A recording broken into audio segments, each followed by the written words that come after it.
اس سے پوچھو کہ نماز کے اندر کتنا سکون ہے، کتنا سرور ہے، کتنا مزہ آتا ہے۔ دنیا کی کسی چیز میں مزہ نہیں آتا جو رب کے سامنے سجدہ کرنے میں مزہ آتا ہے۔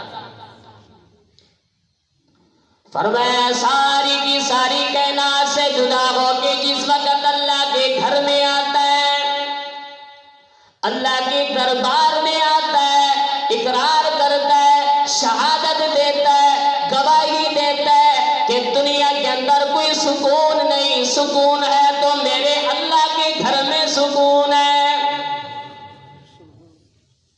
پھر جس وقت اللہ کے دربار میں ہاتھ اٹھا کے کہتا ہے اللہ اکبر، اعلان کر رہا ہوتا ہے اور دنیا والوں سب سے بڑی ذات میرے اللہ کی ذات ہے، اللہ کی کبریائی بیان کر رہا ہوتا ہے اور کہہ رہا ہوتا ہے سبحانک اللہم وبحمدک وتبارک اسمک وتعالی جدک ولا الہ غیرک۔ اللہ کی حمد و ثنا کرتے ہوئے، اللہ کی تعریف کرتے ہوئے، اللہ کی کبریائی بیان کرتے ہوئے نظر آتا ہے۔ اللہ اکبر۔ پھر جس وقت اللہ کے سامنے اور جھک جاتا ہے اور کہہ رہا ہوتا ہے نیاز جبین کو جھکا کے کہہ رہا ہوتا ہے سبحان ربی العظیم۔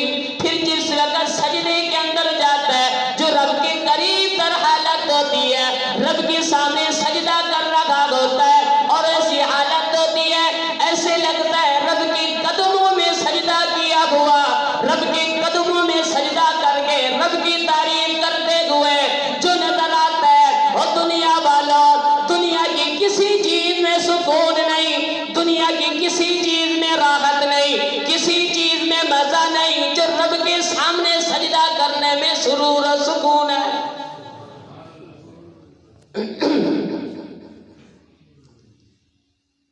میں رب کعبہ کی قسم کھا کے کہتا ہوں جتنی بھی دنیا جمع کر لے، بینک بیلنس بنا لے، پھر بھی رات کو وہ گولی کھا کے سکون حاصل کرتے ہیں۔